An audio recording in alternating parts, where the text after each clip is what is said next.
Put in perspective. Here we go. Live and direct. Put in perspective. It's your boy Bmad.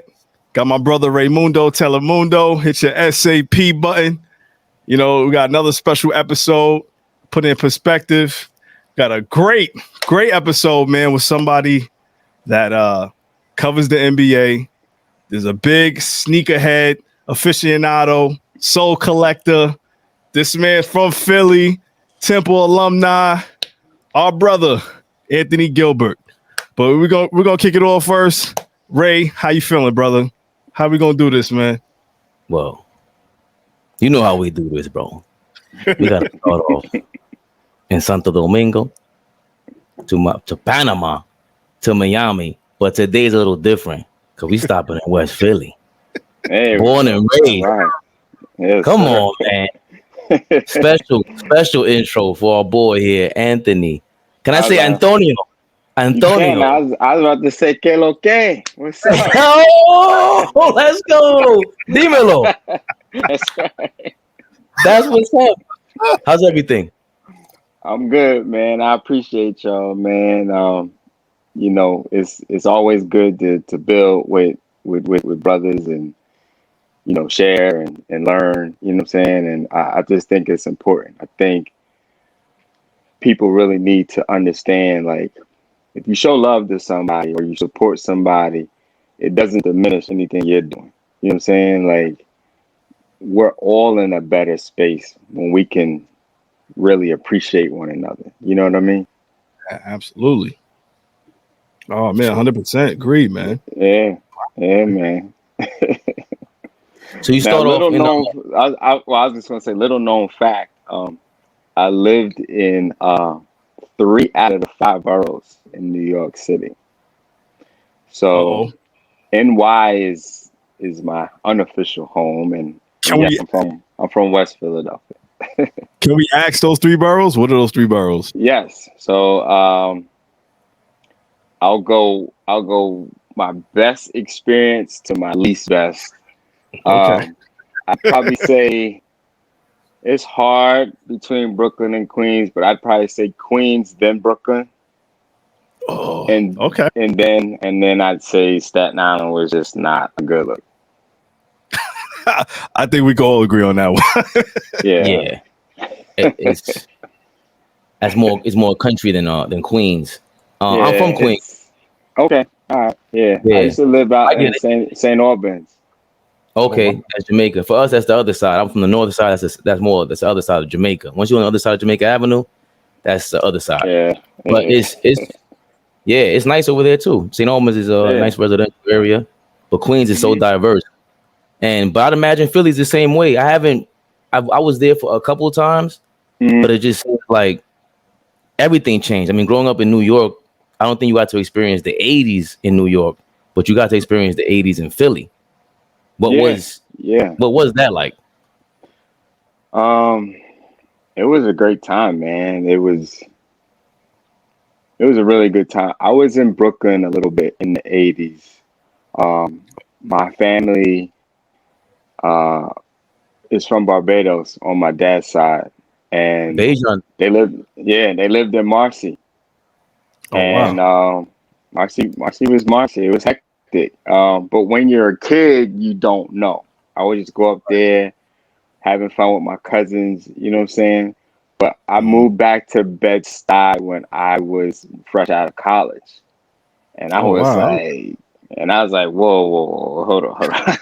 Hold on. I actually didn't live too far from like Marcy and Brevoort, PJs. And I was like, nope, I'm good. I will not be going over there. I know it all too well, man. But Philly in the 80s was cool, man. It was a really good vibe. Man, just people really looked out for one another. You know what I'm saying? The neighborhood and the communities, everybody was fam. You know what I'm saying? Like, if I was hungry, I could go across the street. You know what I'm saying? The neighbors would feed me. You know, stuff like that. Like, nowadays, we see a lot of cats will be like, "Yo, it ain't my problem," or I don't know, nothing. You know what I'm saying? I ain't see nothing, and it's like, Right. on one hand, I understand that because it's hectic, you know, but on the Yeah. other hand, like the community is dissipated. You know what I'm saying? And I think that's across the board. A lot of places, especially in Brooklyn, I noticed it used to be a village. It takes a village to raise a child. Yeah. And you don't see that type. You don't see the OGs no more. You don't see the people outside looking out for the young kids. And it's just a lot of babies raising babies, and it's a shame, man. But yeah, Brooklyn, Philly, we experiencing the same things, man. Well, wow, Yeah. that's crazy, man. What was your and Brooklyn when I was there, late '90s, early 2000s. I don't even recognize it now. So Yeah. not to cut you off, but I Nah. just think I Nah. just say that. Brooklyn downtown? Yeah, crazy. downtown. If you Myrtle Avenue, 20 years ago, up until 20 years ago, downtown by Fort Greene is flipped upside down. That's a whole different neighborhood now. Yeah. It is. So the last thing to get gentrified is the BX, the Bronx. It's still the South Bronx and Brownsville in Brooklyn. But what is the Brownsville of Philly? What is the Brownsville of Philly? What is it? North Philly? Probably. I'd probably say Southwest Philly. Southwest. Yeah, because we all We'll be know going. Brownsville is kind of hectic. Yeah, never ran, never will. Never will. Never. That's right. Yup. You know the saying. Yeah, Southwest. He's been in Southwest Brooklyn. Philly. Yeah, Southwest Philly is no joke. That's where, see this flag behind me. That's where Earl Monroe is actually from. Yeah, Earl of Pearl. Yup. Yeah, but yeah, he don't live there no more. He in New York somewhere. Yeah, man. I just saw him. They honored him. Yeah, they honored. Was talking about him like maybe 2 months ago on Twitter. He finally got on Twitter. I retweeted him because I love watching him. Yeah. That's what it was. Okay. I think so. Yeah, which is a shame. Anyway, yeah. Yeah. He's already verified, but it's crazy. Yeah, I tweeted him, and nothing, and I was like, okay, and then I went into the stash, and I tweeted him again, and I sent him a picture. I sent him a picture of he and I from a couple years ago, and then I got a notification that said Earl Monroe has followed you, and I was like, okay, there we go. I need that. Man. After that, I feel like anybody that knows the history of the NBA, you have arrived if you get that follow back, bro. What? Oh, Earl of Pearl? Yeah. I was like, okay. I was fishing. I'm not going to front. I don't fish too much. Right. But for him, I was like, all right, I need that. That's when that meant something. Yep. Yeah. That meant something. Yeah, definitely. Yeah. So what so Philly it just sounds like New York. How did you end up, I don't want to skip the Temple, but because you were working for the NBA, that's what brought you back to New York, right? Yeah. So I was at Temple University. What motivated you? Out of Philly, like what motivated you back then to say, all right, I want to do this. I want to be with sports. I want to do something with sports. Yeah, I think that's a great question. So I grew up watching the NBA on NBC. I was watching NBA Inside Stuff with Ahmad Rashad. And the guys in my class and the class just above and just below me, they were NBA talent. So you got Rasheed Wallace. Oh wow. You got Katino Mobley. Malik Rose, Mark Jackson, Jason Lawson, Alvin Williams. That's like the class like right above, and then also my class, and then the classes below me, you got like Rip, Kobe. So I knew I got to do something else. So just being a fan of the game, still playing the game, but being a fan, I was like, okay, I got to get there somehow. Right. So Temple did a bus trip to New York, and it was $5 round trip. So Yeah, take that. whatever it was, it's like I'm in there. Yeah. In the office of student activity. So be me and your sister, our old job, and it was a trip to New York, and then that night it was preseason Knicks versus Sixers. So this is like AI, Pat Ewing, Allen Houston. You know what I'm saying? Like the real Knicks. Yeah. You know what I'm saying? Real Nick. Right. And I went on the website, the Knicks website, and I was like, all right, I need somebody. I need to get a foot in the door. Right. And it was a woman that worked in the communications department, and she was the last person in the pecking order.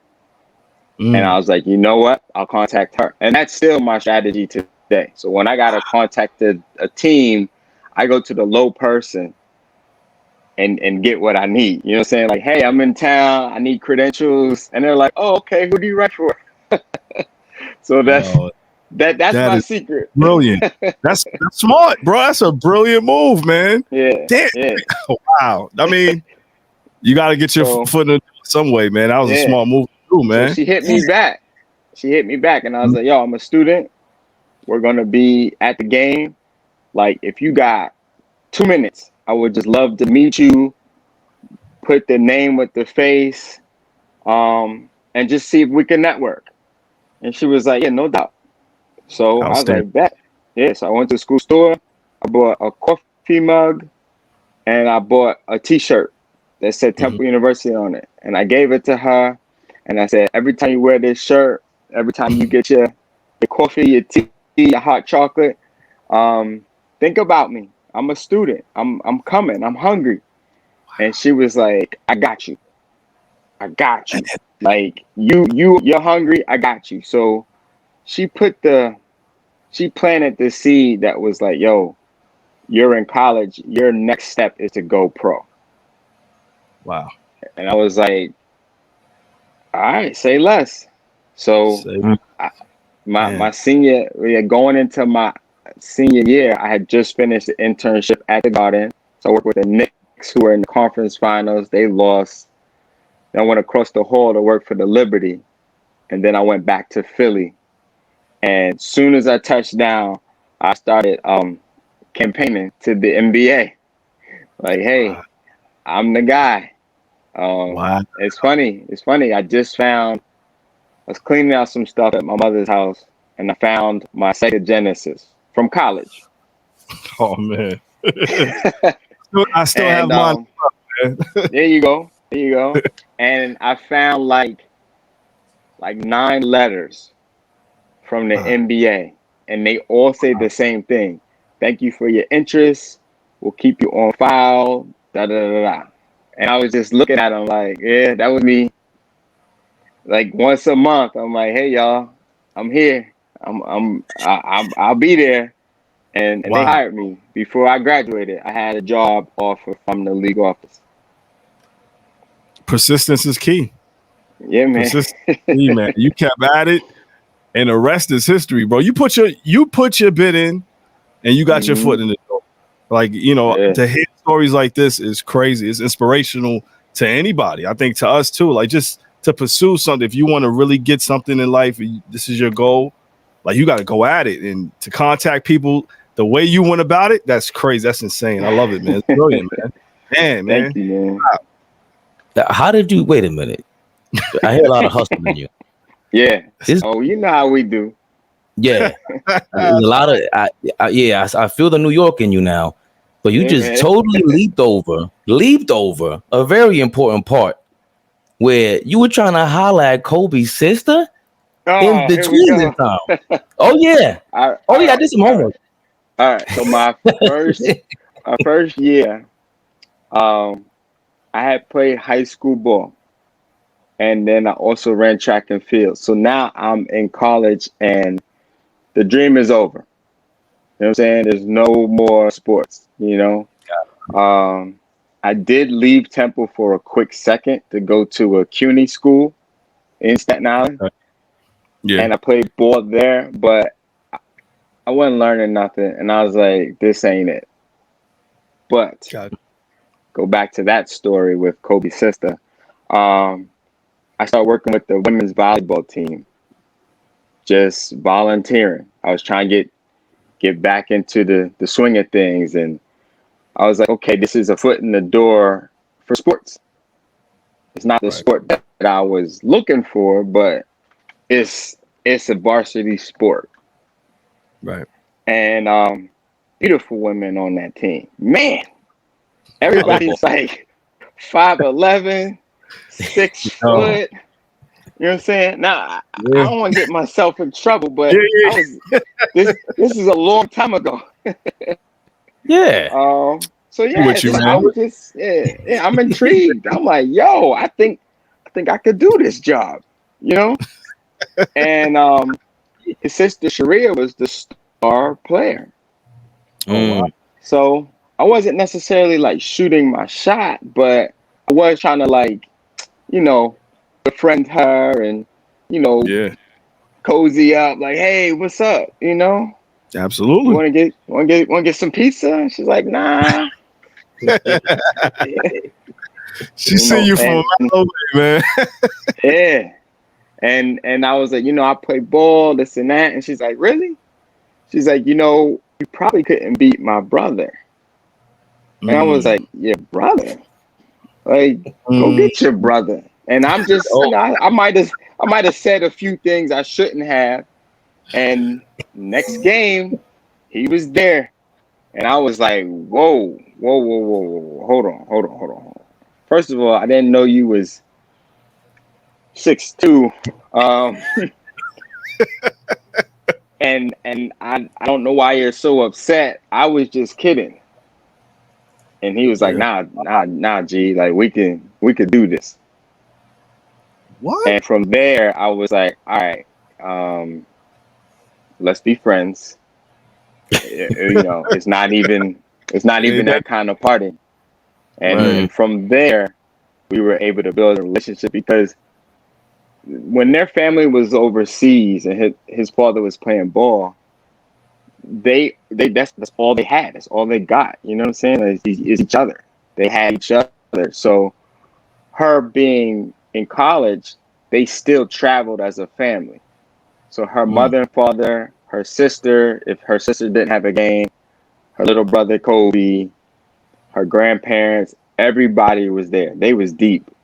So meeting him changed the trajectory of my career, like without me even knowing it.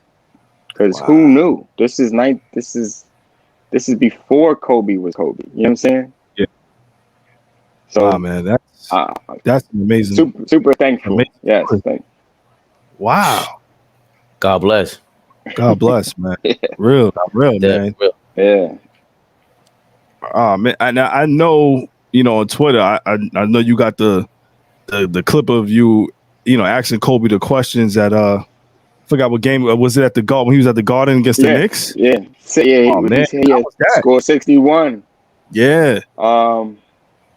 That was crazy. Like I had got to New York pretty early that day, and I went to the morning shoot around. Right. And I normally didn't go to shoot arounds. I was still pretty early in my career, and I just was like, I'm going to shoot around. It's Kobe, so I was like, I'm going. Yeah. And I talked to him, and he's just being his normal, regular, chill self. I went about my day, caught up with some friends and family.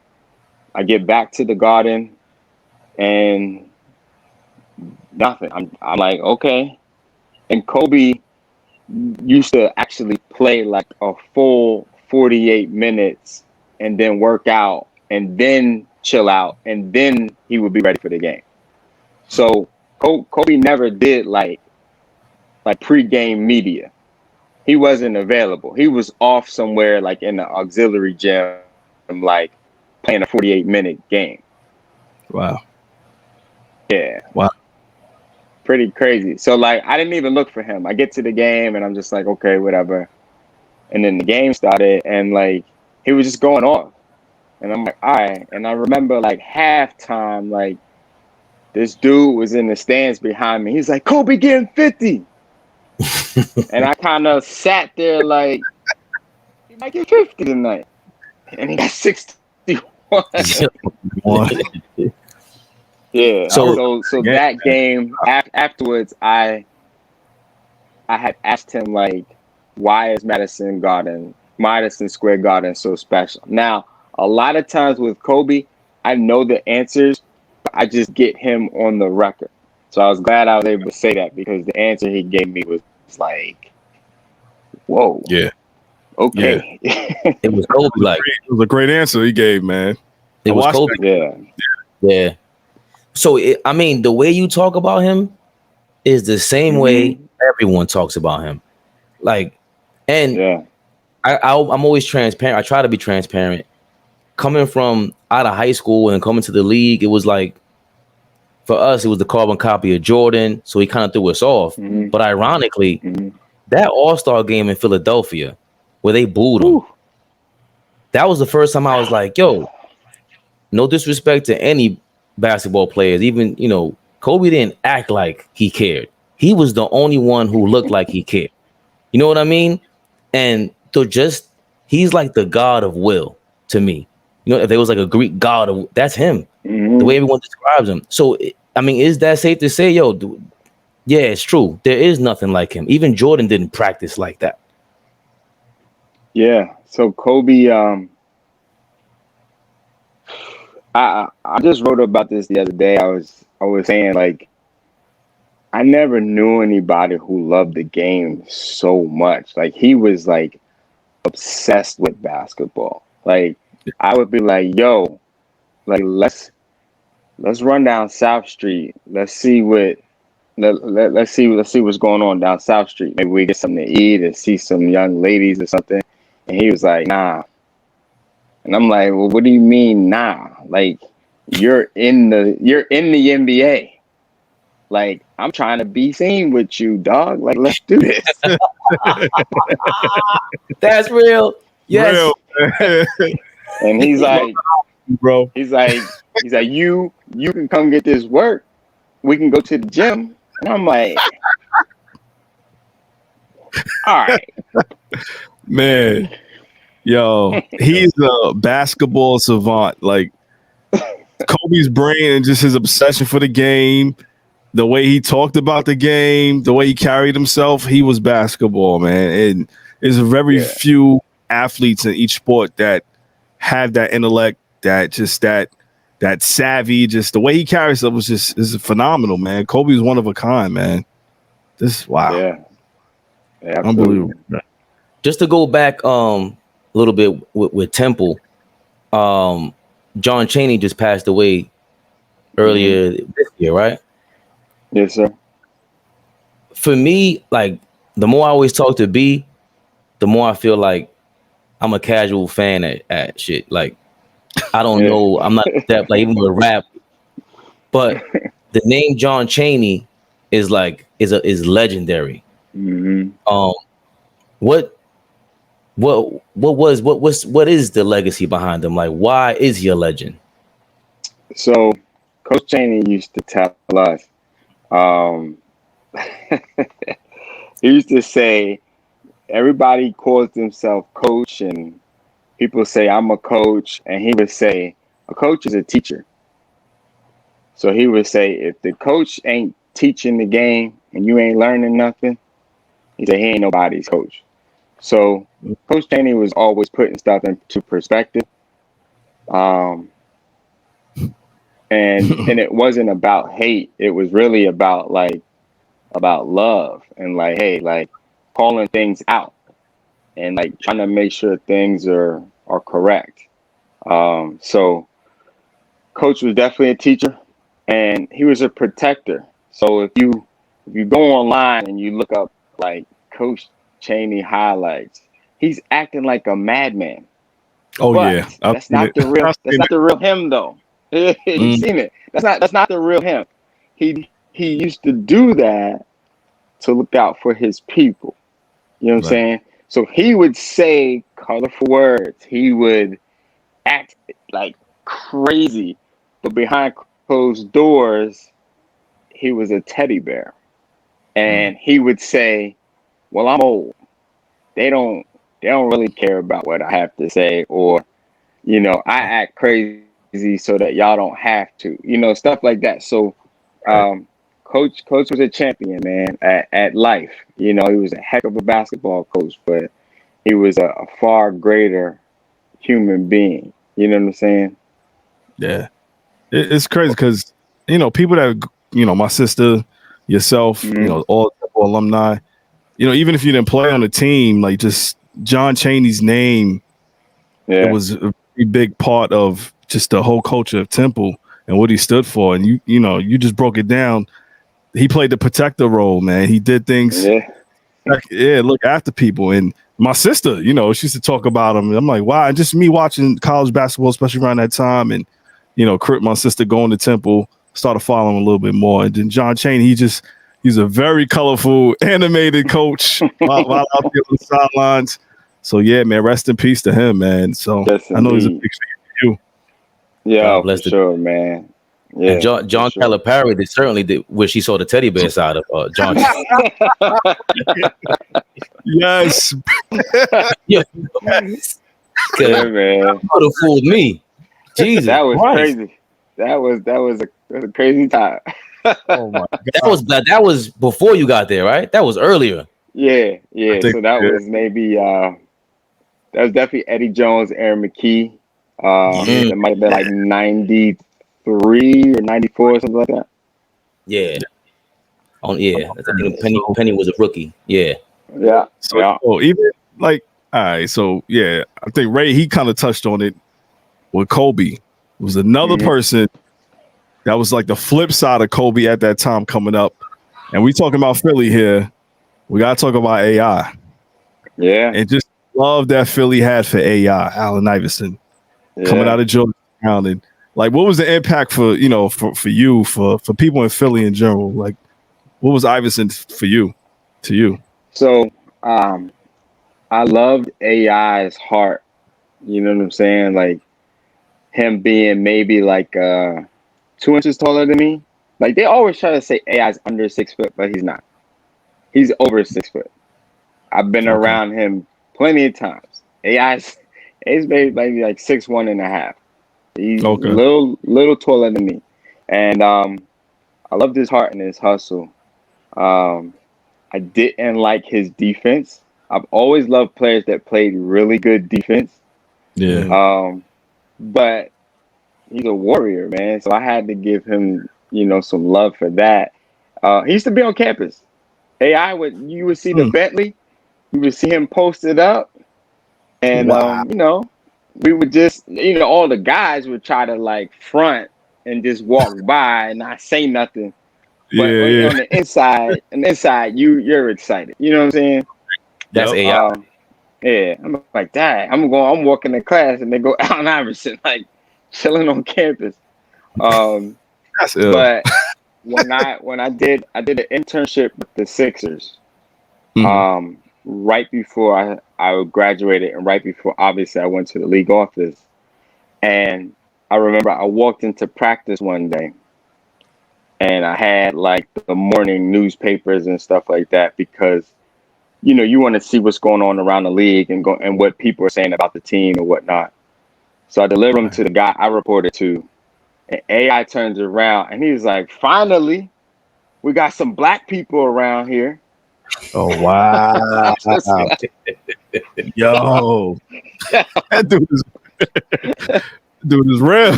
So I appreciated his audacity and his realness, but I was never allowed at practice again. Imagine that. Get out of here. Imagine that. So the media relations department, it's safe for me to say that none of the people that worked in there looked like us. So when AI said that, people were like, I don't think it's a good idea if Anthony comes around the players.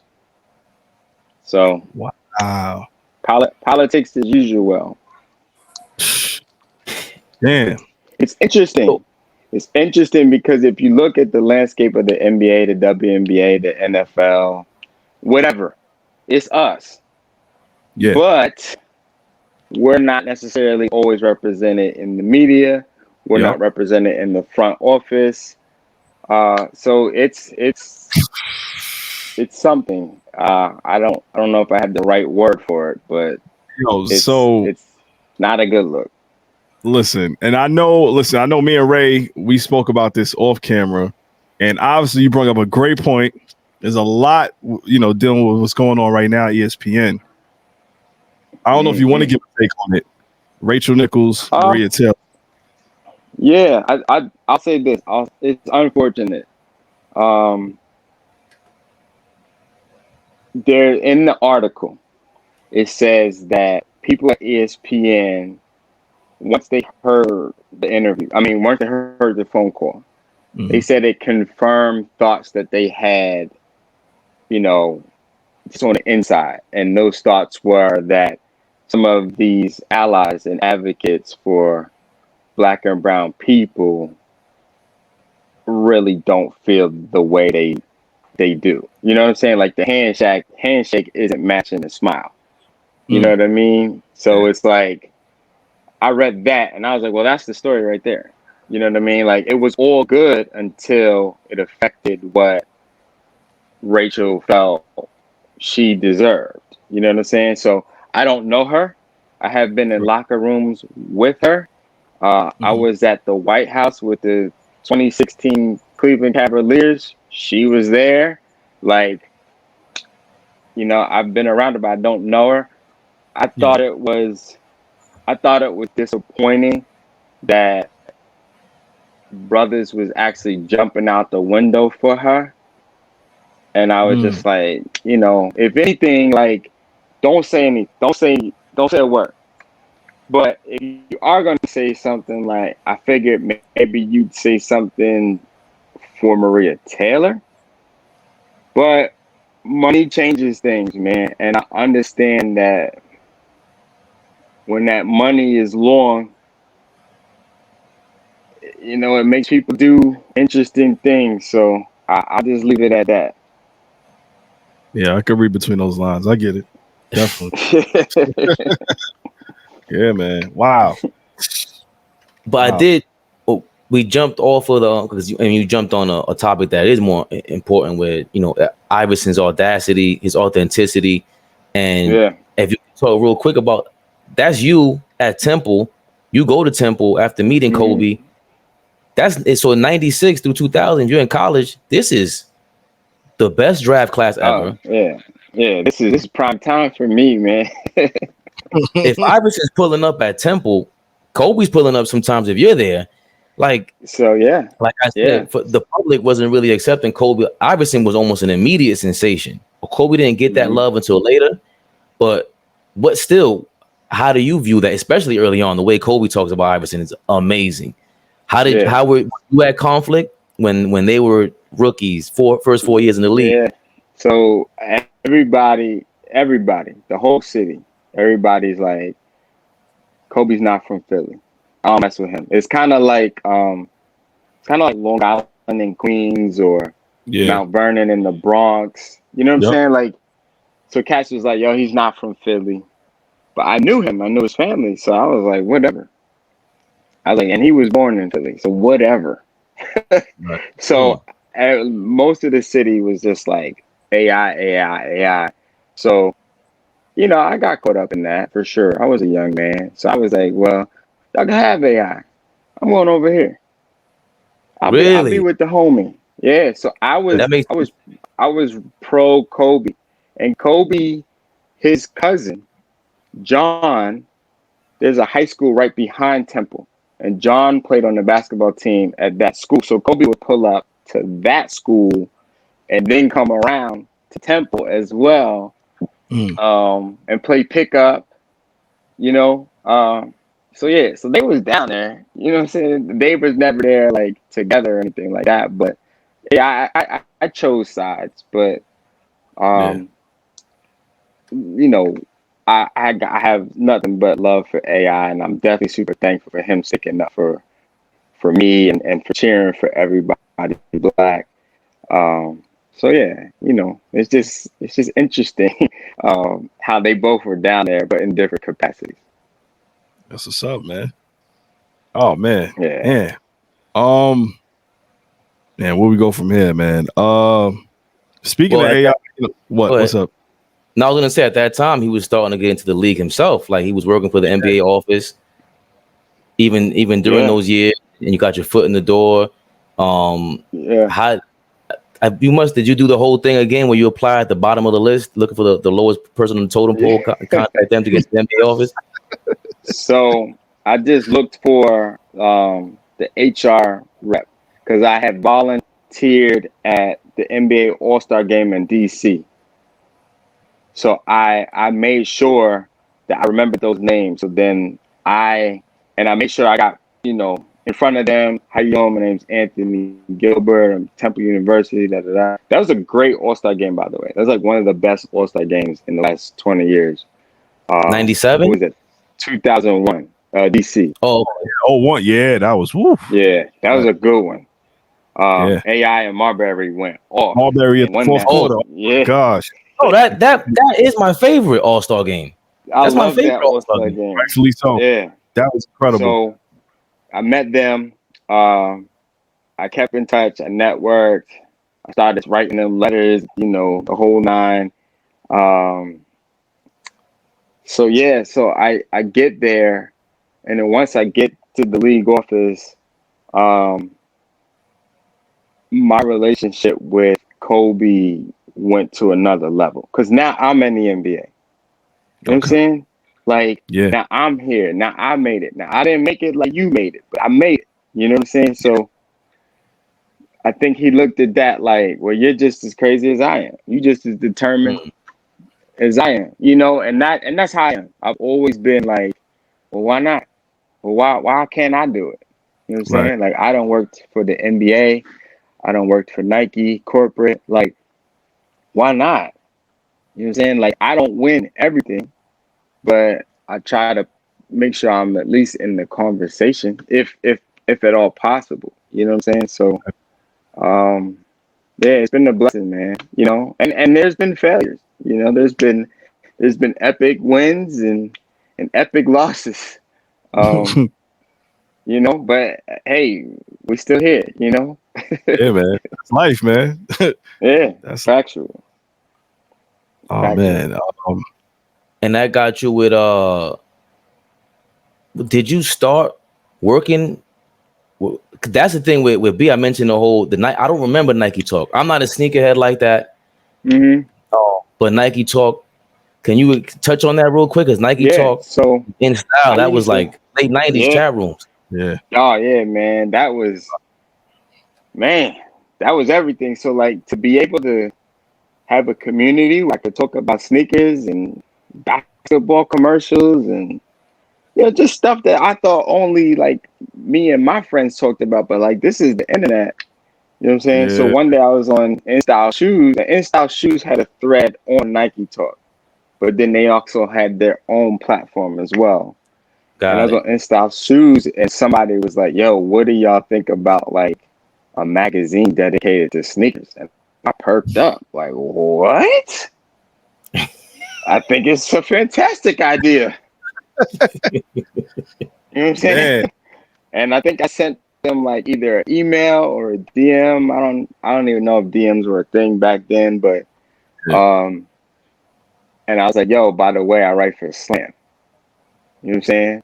And I was like, Mm-hmm. I think it's a good idea, so much so I'm actually a writer. And when they saw that, it was like, "You're in, you're in, you're in. Come on, come on, come on. Help us out. Yeah. Help us get this off the ground." So like my focus was us. You know what I'm saying? Like Retro Kid is Asian. The guy whose idea it was, Steve White Cat. You know what I'm saying? So I'm like, yo, y'all do what you do. But I'm gonna make sure we talk about this basketball. I'm gonna make sure we talk about like places where I come from. You know what I'm saying? Because that's how we got here. Right. It's not because cats in Japan are crazy about the shoes. They're crazy about the shoes because of us. You know what I'm saying? So, Right. you know what I'm saying? Like, if you take it back to like Run DMC, Hollis Ave, LL Cool J, you know, like you have to give it the proper perspective. You know, Right. the 80s were very important to what we enjoy today. The 70s were very important to what we enjoy today. So, yeah, I wanted to make sure I gave it that light, and they just let me do whatever I want. So I was like, okay. I was like, I Free want to reign. start my own column, and they're like, okay. And they're like, what you gonna call it? And I was like, by any means necessary. And they're like, Ooh. Ooh. okay.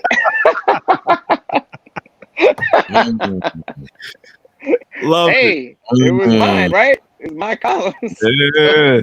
But that's at Slam. No, that was at Soul Collector. That was a Soul Oh, Collector. that was. Yeah, That's the yeah, column. yeah, Yeah. Oh my gosh. yeah. I jumped. Slam was letting me do things in a basketball lane. They weren't letting me do too much with sneakers, but like Soul Collector was like, dude, we did go for it. Whatever you want. Man. But what was Slam like early on? Because if you're a part of Soul Collector, I mean, when did Slam started in the mid '90s? Because Slam started in '94. 94? I met them in '96 because my homeboy had like wrote to them and was like, yo, I love this magazine. And they sent him like a box of stickers. I was like, what? So then I wrote to them like, yo, I'm his friend. What's up? Let me get something. Then they sent me a box of stickers. So I was like, yeah, why don't we start like a college program? Wow. I was like, I'll hand out stickers, send me magazines. And they were like, okay. And this is when Temple was hot. You know, Temple basketball was hot. Yeah. So I'm sitting there like passing out the magazines. Cats is like, yo, let me get one. You know what I'm saying? Stickers, cats. I'm at the games. I'm in the stands. Like, oh, here y'all go. Here you go. Here you go. And I worked for the team. So I'm like passing them out real quick and then running to do my job. Ant, you were the Slam street team. Like you got that going, bro. Like that's you were in the right position to do. And then one day in 2002, I was like, you know what? Like, I think I could write. And they were like, all right. What do you got? And I was like, I don't know yet, but put me on. And it's like, all right, we'll give you some love on our website. So the first thing I did for Slam Online was I took pictures of LeBron when he was in high school. And everybody had on the team pro model Adidas, and he had on a PE of Vince Carter. He had on the St. Vincent St. Mary VC2. And I was like, this dude is not going to college, and he's already in bed. He's already in bed with Nike. Yeah. So that was You like saw my it. first break. Yeah, it's my first break. So it was LeBron. Oh man. But this, you know what's ill? That when they asked LeBron, I think it was a year ago, about he was in Philly. Maybe it had to be over a year ago because of the pandemic. And they asked him about Maurice Rice. Oh yeah. That was that game. LeBron went off. Like, he's the all-time leading scorer, this, that, and the third. You talk about another savant. Yeah, and there's the pride he showed in like, I played Maurice Rice. He wasn't no joke. And you just gotta love that, man. The love LeBron shows. Did you get to meet him that day, or was just you snapped the picture and that's what got you into the Slam Online? So I did the pictures and then I didn't meet him, but I met Maverick, Randy, and Rich Paul, and we just literally stayed up all night in the hotel lobby and just talked about shoes and basketball. So I knew, like, okay, these are his dudes. He's not here. But I called my mom, like, Mom, I'm not coming home. Like, I'm safe. I'm in the lobby of the hotel on Broad and Locust. Like, it's okay. And she was like, all right. And I just sat and talked to them. And like, when I see those dudes today, it's still love. You know what I'm saying? Because I took that time. I was like, this is the moment. And I gotta chill out. I gotta stay here. You know what I'm saying? Yeah. So yeah, it was a good look. And LeBron always shows love. Super good dude. That day he was talking about Maurice Rice. That was 2020 because he had just passed Kobe in Philly for third all time. And I was standing to his right. And I'm just filming it. I'm just like this. And then afterwards, I started walking away. And he's like, yo, Ant. And I'm like, because like I didn't want to bother him. You know what I'm saying? I didn't want to. It's not about me. This is his moment, his time. And I just turned around and he was like, yo, dog, like, what up? And he's just smiling. And I was like, yo, you did it. And I was like, and you in Philly, in Kobe's hood? And he just put his hand out and was like, yeah, man. So he was excited, but then like, you know, Kobe passed right after that. So it's a surreal moment. I'm sorry I'm moving around. I'm holding my camera. Yeah, no, that's fine, bro. That makes it real. This is put in perspective from all angles. Yeah. All angles, man.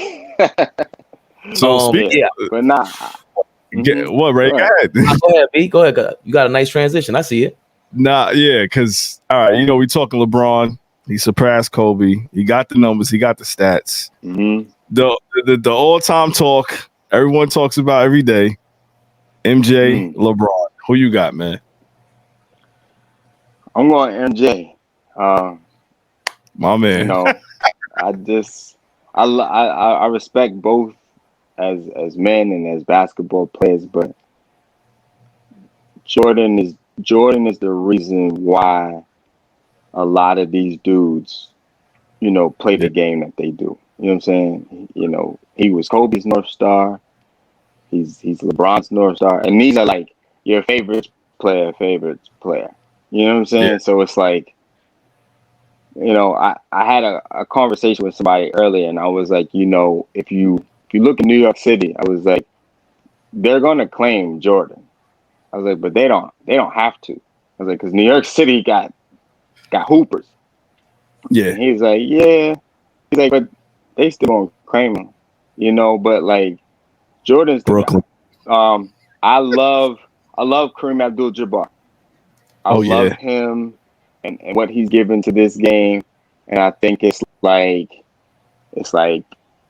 they're all even. Will, Kareem, and Mike. It's like you talk about one, you got to talk about the other two, you know. And LeBron's gonna be an all-time great, and he's already that. But he's not Michael Jeffrey. You know what I'm saying? He's not Wilt, and he's not Kareem either. Nah. Kareem is a different. Yeah. That's a different animal, man. So for Wilt and for Kareem, the basketball the actual rules of the game were changed to hinder them, and they still excelled. And then if you look at Michael Jordan, they were changed to actually promote him. Now, I'm not taking anything away from Mike. Mike's a killer. But David Stern is a marketing genius, or shall I say he was. And you know, he knew like, hey, we might want to take that hand checking out. We might want to take that out. And they did. Put the zone in. Get Shaq out of there. Sprinkle some of that zone in. Yeah, so you know, offense is what sells. You know what I'm saying? But I know y'all got more questions. I would love to come back because this has been a great conversation. You know, definitely, man. If it was been great, that's all I wanted was to sprinkle. What you said, sprinkle the. Let's do that. Sprinkle that Philly sauce, man. Super that Southwest Philly sauce. Oh man, yo, Anthony, thank you. Me and Ray, we really appreciate this, man. You taking your time out to come on here and do this interview with us.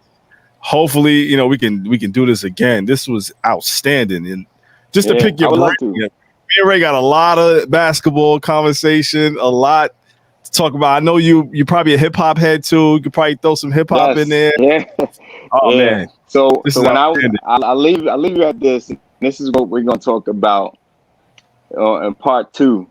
When I was in Staten Island, I would see the Wu-Tang Clan all the time, like all the time. What? And then I would really geek. Like, hold up. I was cool with this guy named, his name is Beanie. That's Ghost's younger brother, and I would just be like on the inside, like panicking, like, oh my god, there goes the RZA, like, yo, like. But on the outside, I'm like, you know what I'm saying, like, yeah. Trust me. Like, peace. You know, and I'm just like, yo. Wow. Rap Avengers. That's the Rap Avengers. Yo, Ant, appreciate it. Yeah, man. You know you gotta do your thing. But número 2, parte 2. Yes, sir. Coming up. Yes, sir. Antonio. All right, I appreciate it, brothers. Thank you, man. Thank you. All right, y'all be easy. Yo, easy, man. bro. Peace, man. Peace.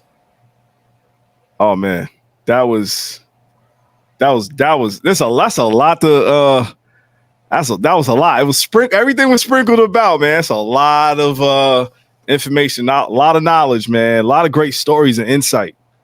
That was outstanding, Ray. Wow. I was glad he was kept it real with the David Stern. I wanted to get into him with that. Huh? Oh, this part 2. Yeah, no, I was gonna get into it with him with the David Stern thing, because it's true.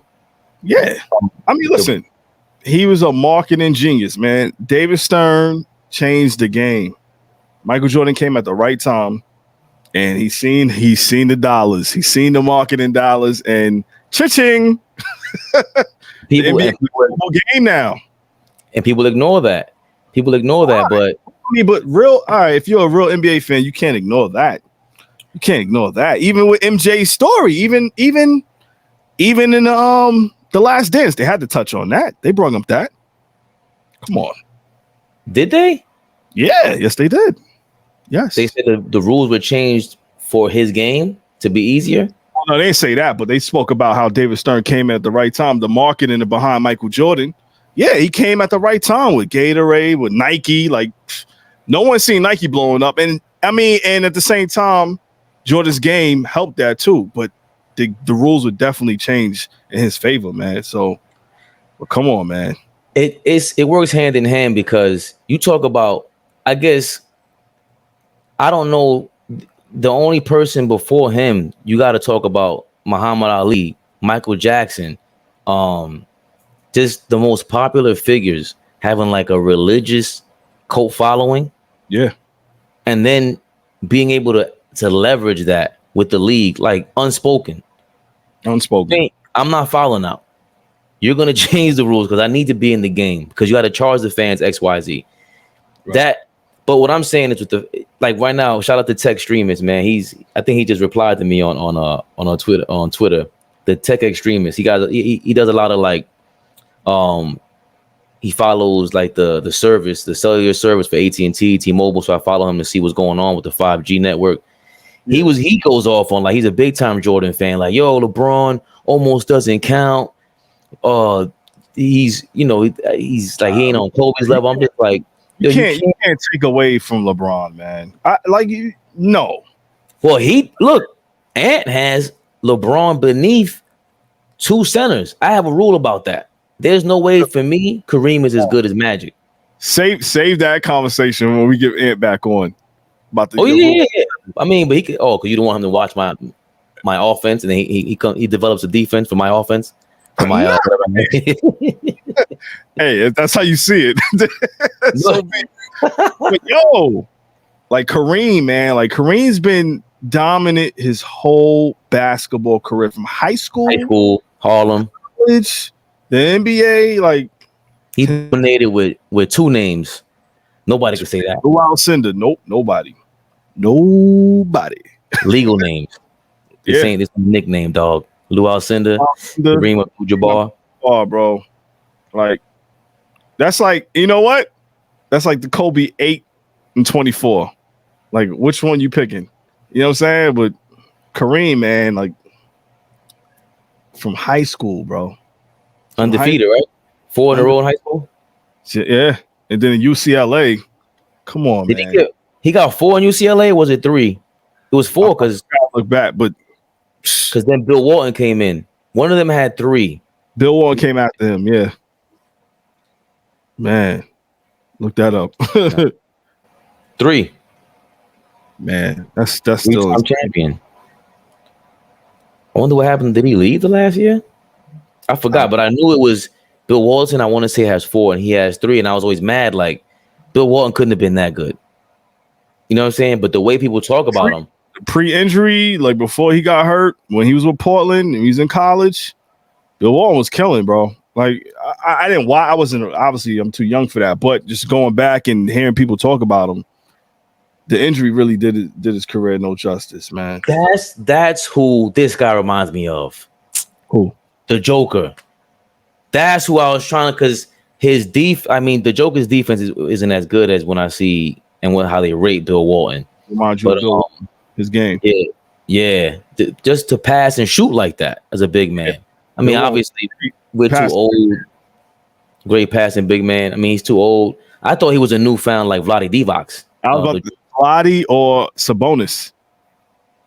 I don't know, man. I got a soft spot. Yeah, I got a soft spot for Sabonis. I think like there's no Bulls ain't beating them Blazers if they have Sabonis. Sabonis was a different level. So Kevin Duckworth and what's my man? Was it Buck Williams? They weren't cutting it against the Bulls. Buck Williams was good. His prime was great, but I don't know if he's from the country. I don't know if he's from the country, but he got a country name. Buck Williams is not the guy you want to run up on. And he like a straight G. he look like a G then. He probably a G now, bro. He got a switchblade in his back pocket. And they had Bill Cartwright for him. That's what I'm mad about that the Last Dance didn't touch on. Yeah, Michael Jordan snuffed Steve Kerr and all that. Bill Cartwright told Jordan, "I'll break your legs. Do that shit again." Yeah. Oh man. Yeah, they covered that. I don't think they touched on it in the Last Dance, but they covered it in the Was it called Sports Century? Huh? I think it was called something Century. Well, yeah, but in one of Jordan's, you know how Jordan used to have the airtime, hang time. You know he's always had the DVDs after each season. I think it was 2 of them that actually covered that. He brought it up. ESPN did bring it up on the Century thing. Like, yo, when they talk about the Jordan rules and just that whole era, that whole thing. Bill Cartwright had to check him, bro. Like, yo, you can't be doing that shit. I'll break your damn legs. Word. And listening to Dan Le Batard's show today, they kind of went in depth with you have the perfect. I swear to God, if you're not a fucking superstar in the next 2 years, bro, you have the perfect listening to just the way you said it. Your influx, it was magnificent. Anyway, I'm sorry. You were listening to the Dan Le Batard show. What's in that cup? It is. It's good stuff. Oh snap! So Dan Le Batard, what you sent me, and I was a little reluctant at first because Jamel Hill, who I used to love, I just tweeted earlier today, and she was a breath of fresh air. I love you, Jamel. Go ahead. She was back in the day when they used to shit on Barry Bonds on sports reporters. Mitch Albom, and Mike Lupica.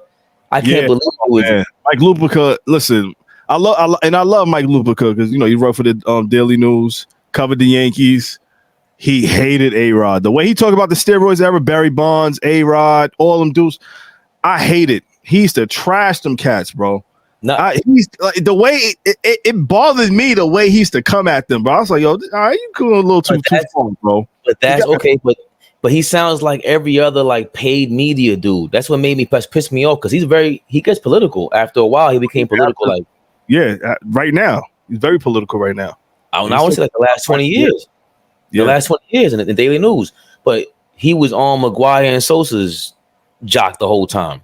And then when Bonds came out and then the news came out and you saw more, for me it was like, bro, how can you ever do that to the players like that bad and never mention the owners, never mention Bud Selig running the Milwaukee Bucks as a commissioner of the league? He didn't know about that. The Mets have a farm system in DR and the Yankees and all these guys, and they're giving out steroids in the corner. Drugs are different. The pharmacy is different in DR. We could do a whole podcast on the steroid era. And I think we should. I think we need to. Because, listen, the whole MLB knew. Bud Selig knew. Every owner knew. Yankees knew.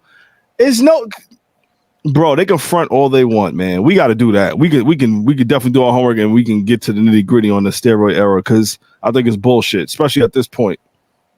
I want to see more steroids actually, but Jamel Hill back then was the breath of fresh air because it felt like that somebody else finally who could just speak on a different point of view, and it was a strong voice. She held herself down. That's the one thing I do like about her. She ain't going all out of whack. She just said what she got to say, and it is what it is. But now the whole woke versus MAGA thing. Now with Rachel Nichols, she was very fair about it today on Dan Le Batard. She said, I heard nothing bad about Rachel. This, that, and the third. The only thing about it I didn't like was when she said, but I understand what Ant was just saying too, but it's like out of anybody, it doesn't seem like that lady, Rachel Nichols, is the one to really elbow on the side of a temple like that. And B, I think you said it better than me. Like she just sounded like she was losing her job and she wanted to make sure that she kept it. Yeah, I feel like it was territorial. And Amin El Hassan, I forgot how you say his name, but he kind of touched on it because he has a good relationship with Rachel Nichols. But besides that, he spoke to the part of journalists at ESPN or just in media in general. It's territorial. Like when you get coverage or you interview certain people or you get a sideline job or you get a hosting job, you want to keep a certain spot, especially if you work there to get to that point. Because I can't lie, the last several years on ESPN, when it was the NBA coverage, you seen Rachel Nichols. She was doing sideline reporting. She was doing personal interviews. She was hosting the jump. She was doing NBA games. You would think that she was lined up to be in that position. And that's not taking away anything from Maria Taylor. It's just it felt like when she said what she said on the recording, she sounded like she was trying to protect her job. Just because you guys have a shitty way of handling race issues in the company and diversity, don't push me out of my spot. Why come for my spot, the female? Like, there's only a few spots for female journalists or female hosts in the ESPN in general. Why not come for some guy's job? Why not come for another commentator's job of another gender? They came at her spot, and she felt it was territorial. Like, yo, damn, you coming for my shit? Like, I've been working to do this for the longest. And I do understand. I think the one thing that everyone's getting confused is, for me, I didn't have a problem with anything Rachel Nichols said until she said my spot. Hate to break it to you. But no, it was her contract. They promised her that spot. Bro. Her contract. Okay. Bro, if it's time for you to go, it's the same conspiracy theory behind Kamala Harris being the vice president, bro. She was not a popular Democratic candidate, yet somehow she's chosen as the vice president. Guess what, Rachel Nichols? This is politics. Biden chose her for a reason. Diversity. Right. Same way they chose Maria Taylor. Exactly.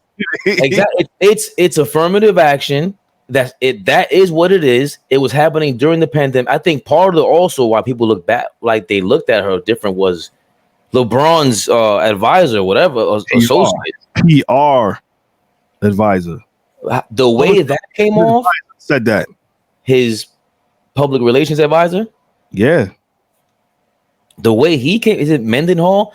The way he comes off and says, the way he says, I'm kind of exhausted with the Black Lives Matter and the MAGA thing.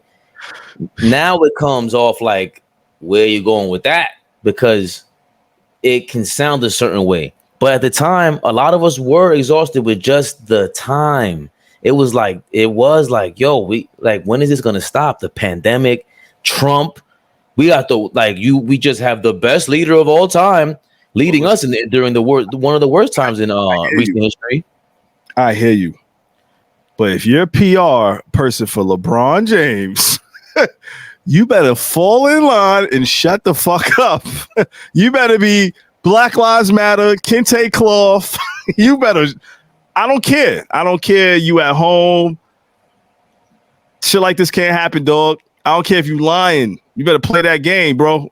Yeah, okay, but Game of Thrones. What's the dude's name? The Weasel dude that was always he was one of the illest characters. Yes. Oh, damn, what's my man's name? He was the mayor in Carcetti or whatever in The Wire. Yeah. Oh man, damn. Whisperer. It's like some funny name. Oh man, same thing as him. Anyway, yeah. Again, it's politics. When we're dealing with that much money and power, we're talking about politics, dog. The next move. Usual, yeah. Rachel Nichols is like, yo, I'm promised this spot. All right, cool. I didn't like that because it was like that. Even with that guy, I guess he was trying to like groom her and like, let her vent. I don't know what happened in the rest of the conversation because they cut it off apparently. And that was another point brought up with, I could touch on in a second, but he never told her like, yo, at the end of the day, Rach, it's business. Like, for whatever reason, you're not Stephen A. Smith. You're not the superstar of ESPN. You know what I'm saying? Like, yeah. And mind you, 10, 15 years before that, she might not have ever gotten anywhere near that position. Oh, I mean, they touched on that. They said, like, even she brought up, and Amin brought it up too on Dan Le Batard's show. She worked hard to get where she was at, and they said there was some things that it's not public that she went through at ESPN. I'm assuming, as a woman in that industry, probably sexual harassment or just looked over because you're a woman. She's probably endured all that type of shit. She finally gets to a point where now she has a space. Like, people know Rachel Nichols, especially if you're watching the NBA. You know her name. I'm not saying she's the greatest, but she had her lane. Like, all right. She covers the NBA. Like, she hosts the Jump. Like, she's the sideline lady, for the NBA games and the playoffs for ESPN, for ABC. You know who she was. She built herself to that point. And I guess she felt like, yo, Maria Taylor, she's coming up. She's doing her thing. And then, I got to be honest. I wasn't Maria Taylor's biggest fan, but I had to go do the knowledge to her work. She did great work for the NFL, apparently. And then she made her way covering the NBA. And she's done a phenomenal job. But at the same time, you think she's done that? Well, I don't think anyone like Jalen Rose. I'm not even, let's say, I love Jalen Rose coming up because I knew he was from the bottom, everything. And then I see him doing this thing on ESPN. Jalen Rose from 20 years ago to now, media Jalen Rose is amazing. Amazing. Right? I love him. He has cachet at ESPN right now. Yes. Hell yeah. 2 weeks ago, this thing came up with Maria Taylor's contract. This is not surprising that all of a sudden the leaked content comes out. And what my point really was, well, not that Rachel Nichols had to endure, sexual harassment, which probably she did because we still have. We don't know that. I ain't confirming that shit. We don't know, but we assume. It wouldn't be shocking. Wouldn't be surprising. She's not a bad looking woman. So, no. And that's not. I'm not saying that warrants anything. But what I'm saying is that, trust you me, some of her spots at ESPN might have been done the same way she was slotted in and maybe chosen over a white guy. Yeah. That's probably what happened right now with Maria Taylor. Because Rachel Nichols, again, she's not Bob Costa. She's not one of these other guys, which, I mean, I get that. I mean, she's up and coming. She's still up and coming. I think she's pretty much made a lane for herself in the NBA side of ESPN. Hey, Rachel Nichols is not up and coming. Well, I mean, she's here. She's established. Okay, you're right. She was on TNT and CNN. I remember Rachel Nichols on CNN. Yeah, she left CNN. Yeah. So she worked the game. I don't think Maria Taylor, if there's a vibration that she causes amongst the players and all that, all right, cool. You know what I mean? But it ain't making me watch the game more. Let's not go. Well, is Rachel Nichols making you watch the game more? No, but that's my point. You're replaceable. If this Stephen A. Smith at Disney right now, ESPN is not who are you replacing him with? Only Skip Bayless. No one is Stephen A. Smith. Stephen A. Smith is an anomaly. He's in a tier by himself. He's not in this conversation. He's far removed from this, bro. But so yeah, yes, it's affirmative action, but I believe it is plausible that there was affirmative action that was taking place or decided upon to put Rachel Nichols in certain positions. Yes, she worked her ass off. Maria Taylor works her ass off. It ain't about working your ass off. That's how you get a chance. That's how you put yourself in position in the first place. That's what they say. You never know with that opportunity. Just like the bench player in any sport, you never know when you get that opportunity. So there's a lot. It's very complex that can come with it, I think. But what Ant touched on too, it shouldn't be forgotten about either. Like for AI to say, "Yo, finally we got a black person in here." That's our lifetime. Is that? But that's the black experience. Like, you know what I'm saying? Like, that's the black experience, especially in media. I can imagine. So, and he can speak to it because he's in it. He's in that field.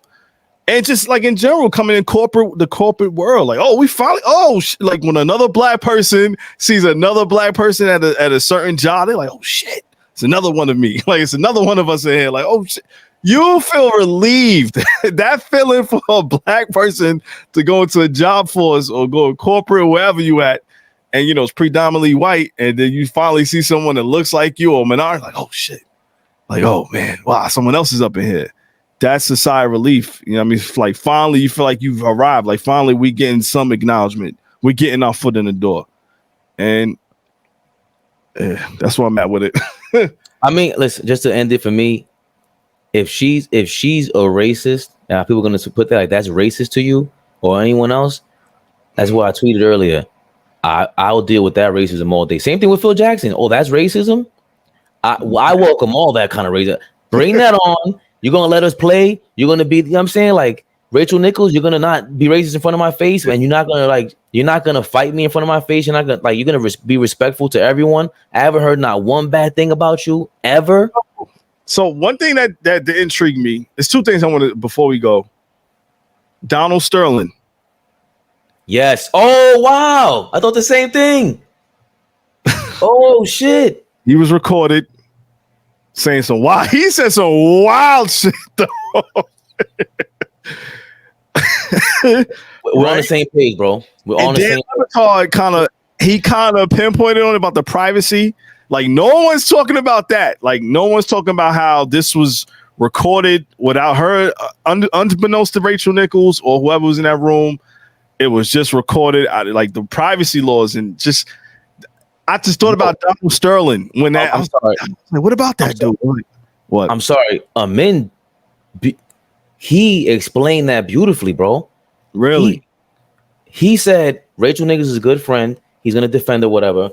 He said, "Yo, they made it seem like in the article that she was a new technology and she didn't know how to work it." He pinpointed exactly what they were using, and he said, "There's no way that she didn't know how to use that." What they're not saying is that somebody forgot to press off in her hotel room. And she is absolutely right. You did film a woman alone in her hotel room.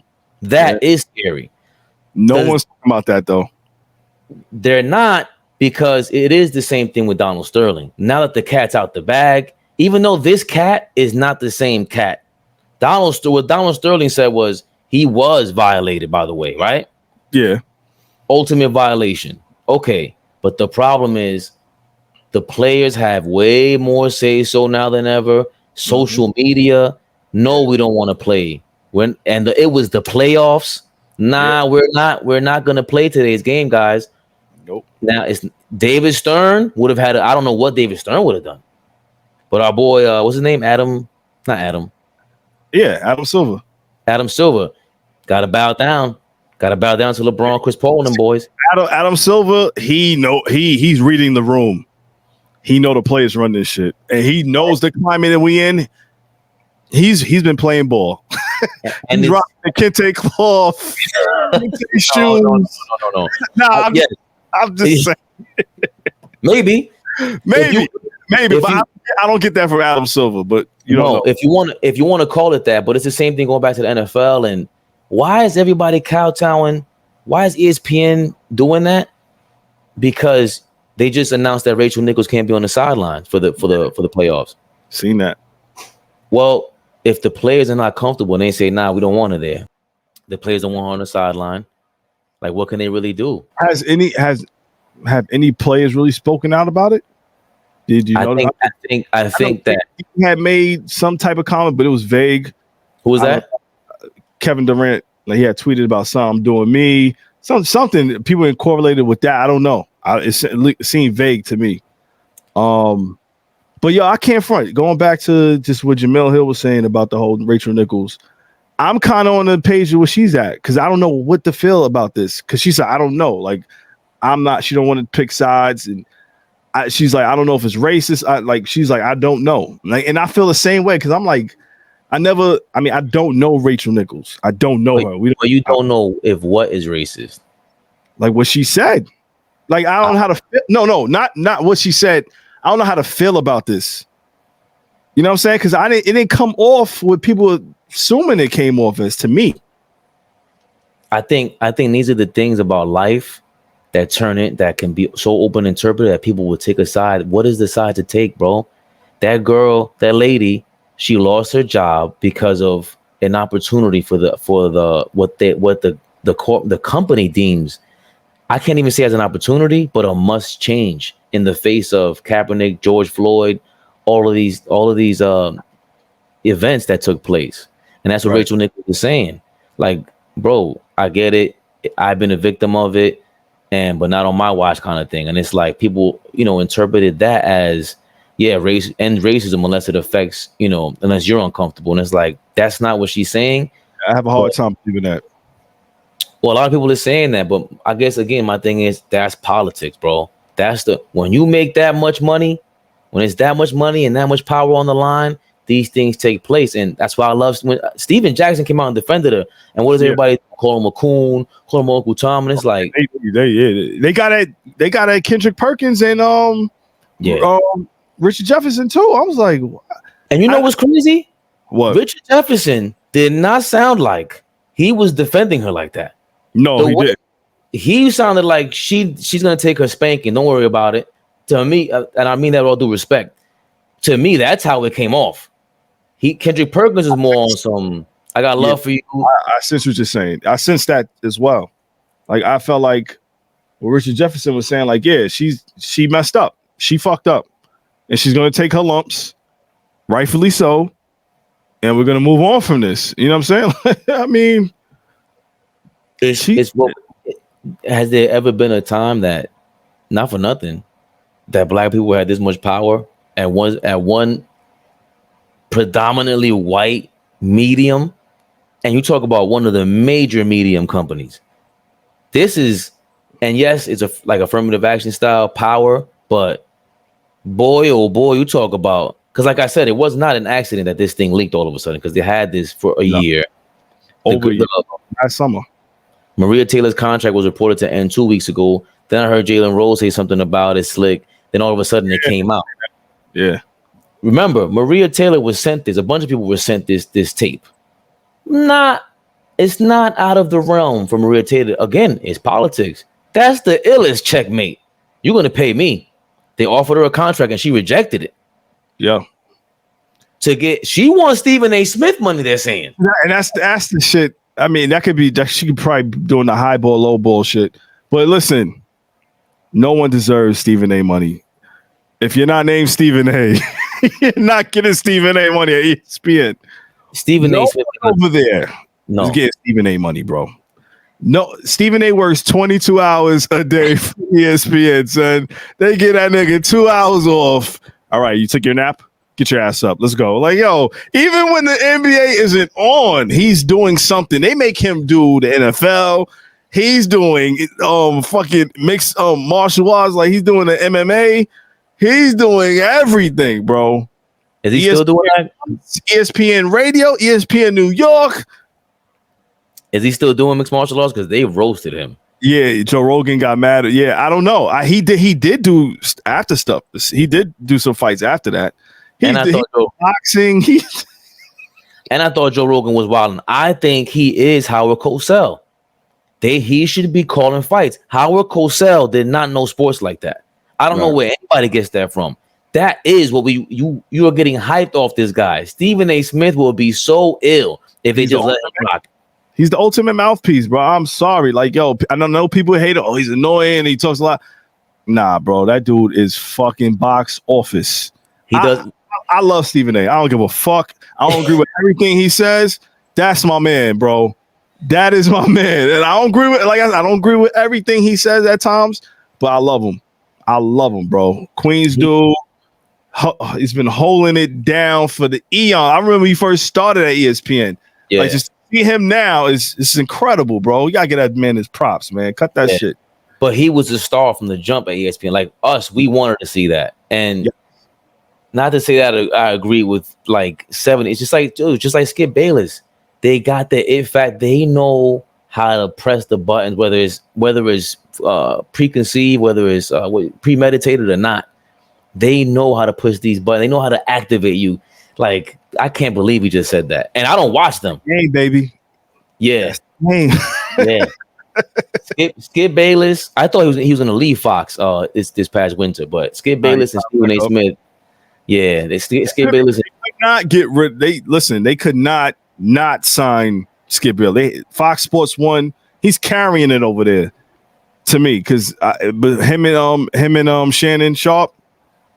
I think they're doing a great job, and then they're smart to start at 9:30 because First Take on ESPN with Stephen A. starts at 10.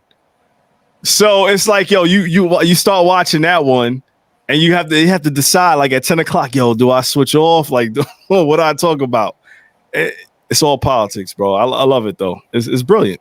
I actually like Skip Bayless. He's a wild motherfucker, but I see the hustle. I know what he's doing. I get it. It's box office though.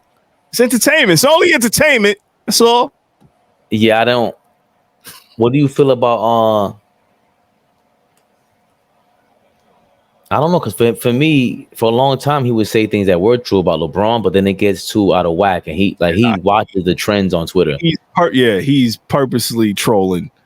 Some of the shit he says just purposely trolling LeBron, bro. It's comical at this point. It's just a shame at points. Like, come on, Skip, cut that shit. Get the fuck out of here. But I also think that it's the same way Jordan took Nike, Gatorade, not McDonald's, but Nike, Gatorade, NBA to another level, Hanes to another level. That is LeBron's presence. That's why we didn't get to compare LeBron and Kobe with Ant, but we will next time. Yeah. I don't think you can't he's almost bigger than basketball. And you could tell. I don't know if Kobe could have done the whole the decision if it would have made the same impact. Like the mentality. It just in the business. His superstardom is different. LeBron at 18 was a mega star, and Kobe was a superstar. But we just said it. LeBron was more AI at 18 in terms of superstardom out the gate, phenom. It was just that he ended up being one of the greats as well. And because of that, I think it's polarizing. Michael Jordan was polarizing, but I think LeBron does get disrespected. Some of it, a lot of it, is deservingly so. With that finesse game, 6'9", 280, flopping all the time, and going for the calls, the way he argues. Jordan was just so much smoother on his. Yeah, Jordan. He was smoother with the spamming. Yeah, and you know what's crazy?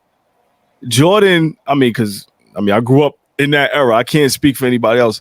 Like Jordan, you felt like even if you had a hometown team, you from New York, you from, LA, you could not like Michael Jordan. I just felt like, yo, he was just that guy. Like, yo, Mike is ill. Like, it was hard to hate him at a point until like the 90s and they started winning champions. He started catching that hate. But in the 80s, and you seen him coming up as a star, like he was beloved. I want to be like Mike. All those campaigns. No, you're bugging. Nah, it was the same thing. That was like I don't remember that. No. Wait, I'm talking far as a kid. not adults. For kids to see Michael Jordan at that time, if we were kids, even if you were from New York and you were a Knicks fan, your parents were Knicks fans, it was hard to hate Michael Jordan as a child. Like it was easier to be, I mean, just kids in my neighborhood, like growing up, like even myself, I wasn't a Knicks fan because I like Michael Jordan. Like you got caught up in the stardom of that. And he was a superstar. He was a megastar. Like, how can you hate Michael Jackson? How can you hate this megastar? Like, it was hard to, like, yo, he was that man. He was the it factor. He was the icon. And that's why he got so many fans, I think. Kids growing up in that era. So same thing with LeBron, where they're coming up. You're a kid watching these guys. Yeah, of course. Yeah. But once you're a teenager and you're in your 20s, they were hating on Jordan. They were saying you can't win. You have a one-on-one game. And then in the 90s, I think the difference is I'm a Knicks fan. I'm back to being a Knicks fan. Let's not go there. We can go there. I don't care. I caught a ride back on the bandwagon, sir.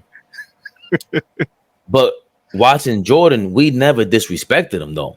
He was always like what LeBron tried to do with the decision was play the villain. That's what LeBron is not comfortable with. Maybe now he's more, on into it. But Jordan was coming to ruin you, and it felt like it. There was no 35 jumpers outside. No, I'm coming to destroy your favorite player. Cannot guard me and dunk on him. Yeah, it was like it felt that way. It did feel that way. And with LeBron, for you to be that big, that's why Kobe was so mad at Shaq.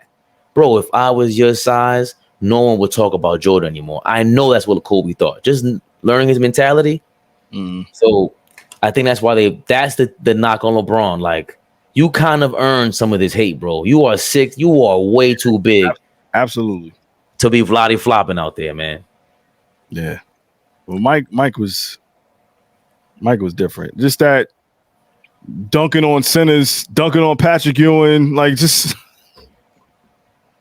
it had to be hard to be a Knicks fan in the 90s as a kid. If you was a kid and you was a Knicks fan and Jordan comes into town, playoffs come, just taking your team out, y'all go up 4-1 us, they come back 4 straight. Nah. But again, see, that happening was all right. We could deal with that because now you're saying he's the greatest, right? Like when they say Tom Brady's the greatest, oh, no doubt. I'm a Giants fan. We got him twice, right? So it's a compliment that he's the best. Jordan, the thing with Ewing, and we talked about it before with Zane. Shout out to Zane. At least it was because Jordan beat us. So yeah. I thought worse. That fucking Patrick Ewing finger roll and that 1-point game against the Pacers, that felt worse. Because that's you got the ball in your hands. And that's, again, the difference between LeBron and Jordan. Jordan only passed the ball. Yes, I understand LeBron makes the best basketball decision, but somehow it was way too often the best basketball decision for Jordan to have the ball in his hands in the end. And for LeBron, he almost didn't want it. He was playing hot potato, and especially the first half of his career. Yeah. So he has earned the finesse. He has earned some of the hate, but a lot of it is really like, bro, LeBron is the second greatest basketball player I've ever seen in my life. That's insane that you guys would say a lot. Without a doubt. In my lifetime, and in my lifetime, because my top 5 all time is probably different, but top 5 in like far as for us growing up, there's gotta be Mike, LeBron, Kobe. Number 3, I like Wade. Dwayne Wade is in the Shaq. Like, just my era, like just growing up watching, and I'm quite sure there's a few players probably better than 3 out of that 5. But yeah, I love Dwayne Wade. I love Kobe. I didn't love Kobe, but I respect his game. It's like you gotta respect it. Like same way, if you were a Knicks fan and Jordan came in, you had to respect Jordan. I felt that with Kobe. You know what I'm saying? And then Shaq was just dominant, man. Pure dominant. once you have a big man, Shaq's in my top 5. Once you have a big man who's that like you got a big guy like that who can move and learn how to like a skill to move like that, it's hard to be better than him in basketball. You know what I'm saying? That's why they got rid of that and made it prettier, you know, the zone defense and all these different calls that they changed. So I understand Kareem, I understand Wilt and Bill Russell, but for me, Magic is up there. I don't know, like a part of Magic's shortcomings, almost like not like Biggie, but it was his career was cut short. Like if you watch the replay of the 91 finals, he was killing. He was killing against the Bulls. Yeah. Oh yeah. If it was Scotty, and just the way he orchestrated, that's the back down spin move. It's like if he played today, and I know people would hate me for this, but what Draymond does in transition a lot, Magic would be doing that way more times a game. And especially with the pace of the game, Magic would love that. Imagine big like that. Yeah, and then imagine Magic having wing players like Curry and Clay. Because Draymond is essentially the point guard for that team, man. He's the setup guy for that team.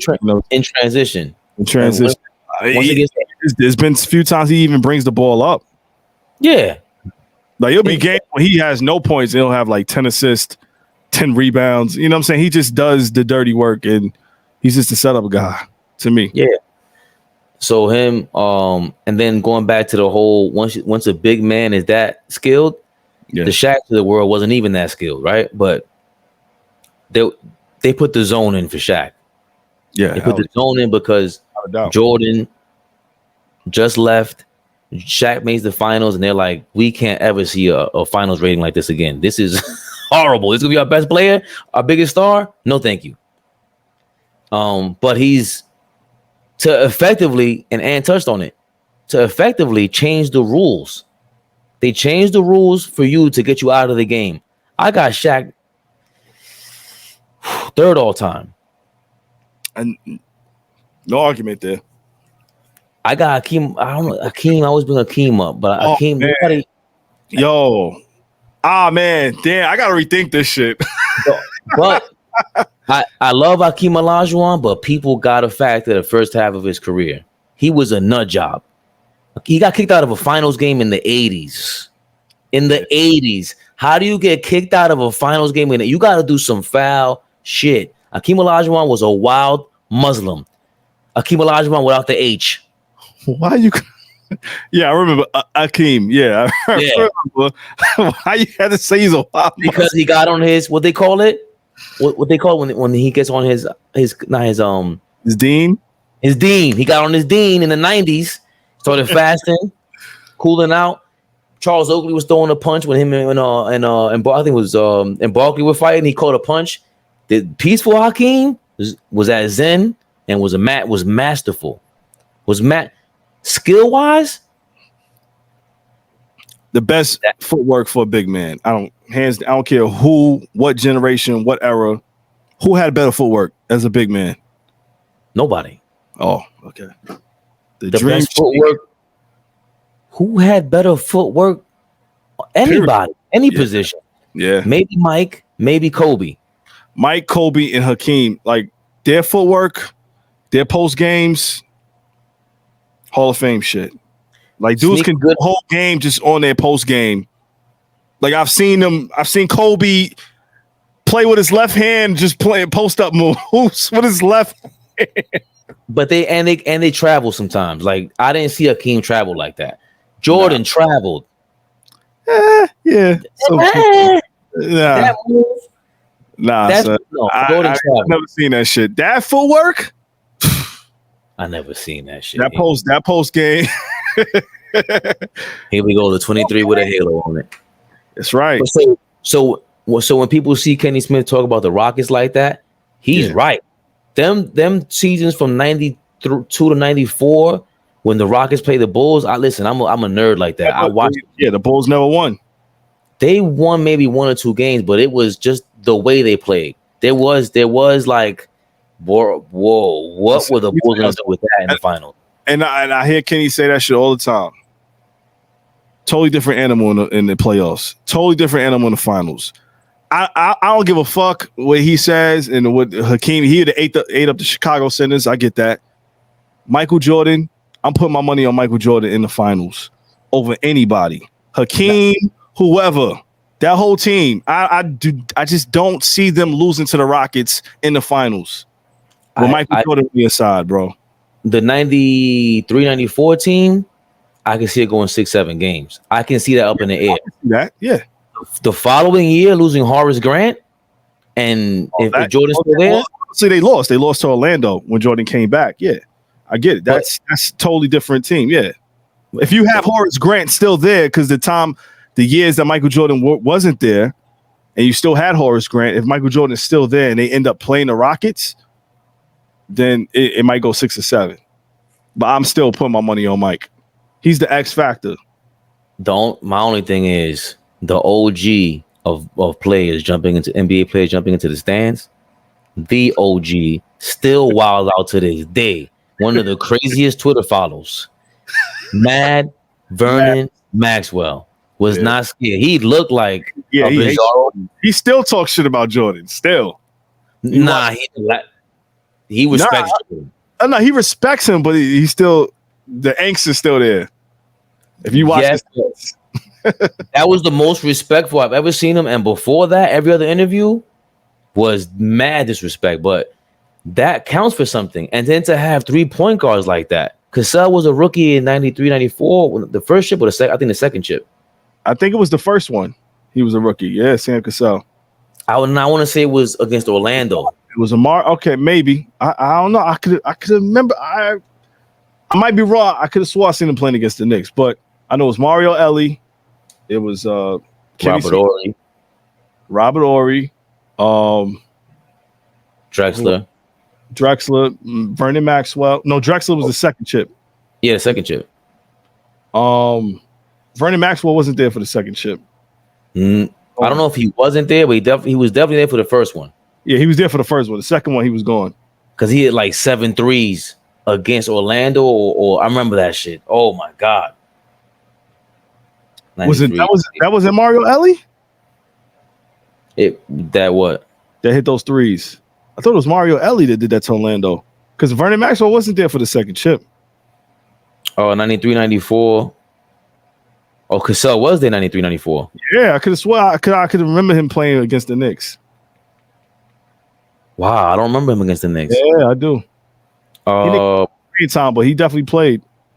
Cassell, Ellie, Ori, Maxwell, Larry Robinson, Kenny Smith, Otis Thorpe, yeah.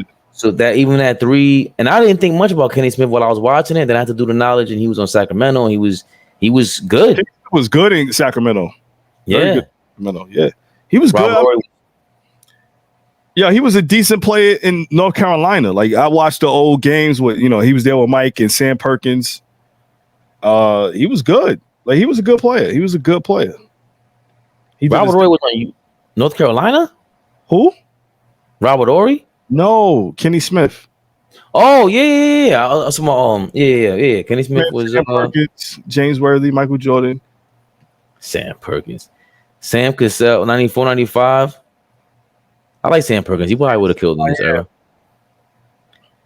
94, 95, Scotty Brooks, Chucky Brown. Scotty Brooks, yep. Chucky Vernon Brown. Vernon Maxwell was still there. They had Tracy Murray. That team in this era, you could probably pick that squad and play NBA 2K. Hakeem Olajuwon is disrespecting everybody. Yeah, in this era, yeah. Yeah. So I got Hakeem up there, Shaq, LeBron, Jordan, round out my top 5. I just can't, it's boring to say Tim Duncan, but Tim. And if I say Tim, how can I leave out Kareem Abdul-Jabbar at that point? Because I think Kareem probably better on defense. But I got Kareem probably top 5. I'd have Magic up there. I think Magic's career was cut short. Like we got to see everybody, I mean, damn, Magic got 5. You got 5 rings. That's what I was just telling this. Like nobody talks about that. He went to 9 champion. He spent the 80s in the finals. Yeah. The West was a little weak. All you had was Houston later on. Early on, who did the Celtics play?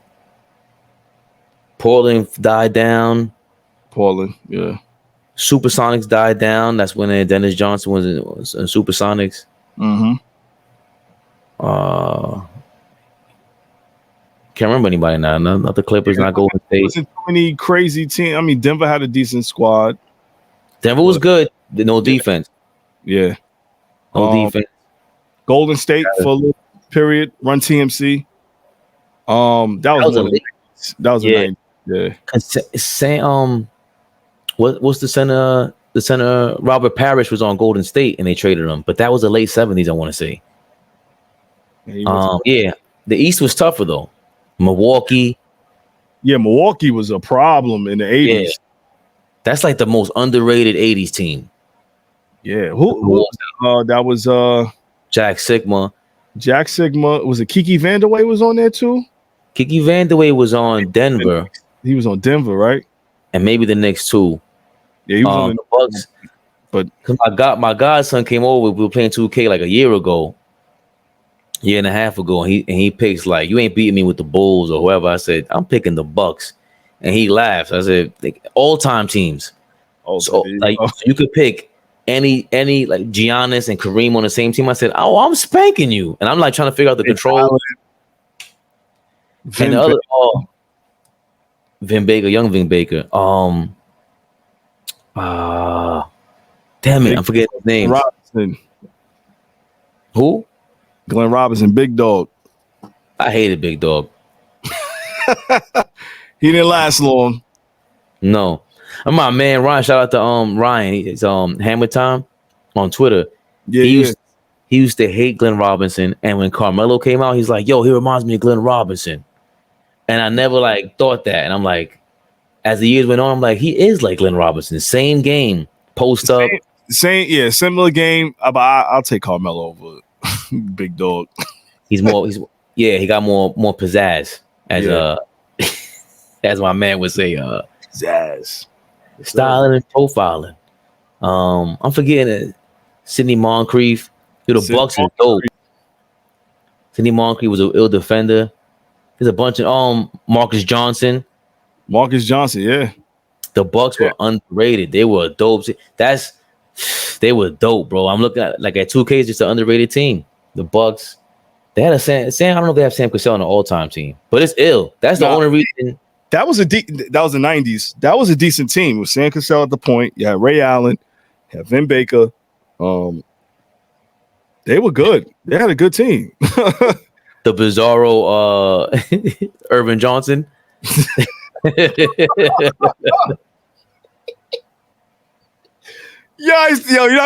Listen. That Irvin Johnson was like, when you went to buy basketball cards, it was always like 2 of him in the pack. You had because I collected basketball cards. You had 17 of him. I got Matt Irvin Johnson. Yeah, you want 2? You want 3? You just giving them shits away, throwing them away around like frisbees, putting them on your bicycle. You know the conspiracy to that, right? When they played Philly in the conference finals.